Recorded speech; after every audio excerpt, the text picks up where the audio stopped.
আপনার বাবু যদি অতিরিক্ত পেট মোচড় পারে, হ্যাঁ? কান্নাকাটি করে, এই দেখেন বাবুর কিন্তু পেটের ভিতরে গ্যাস আছে এই যে। তো এরকম যদি আ কান্নাকাটি করে দেখবেন পেট মোচড় পড়ে বাচ্চা, তাহলে আপনার বাচ্চাকে কিন্তু ব্যায়াম করাইতে পারেন এবং বাচ্চাকে নিবেন, এভাবে শোয়াই দিবেন।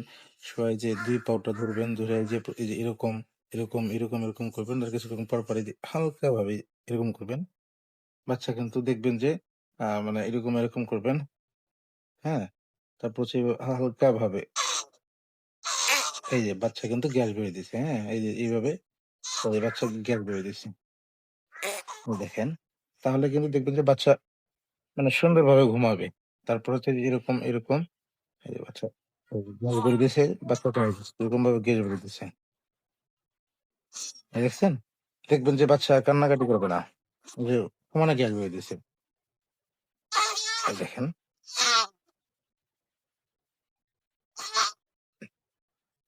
আচ্ছা পেটে গ্যাস ছিল একটু হালকা দেখেন অনেকটা কমে গেছে। মাঝে মাঝে এরকম করবেন। দেখবেন যে এই ব্যায়ামটা করলে বাচ্চা এরকমভাবে কান্নাকাটি করবে না। তারপরেও যদি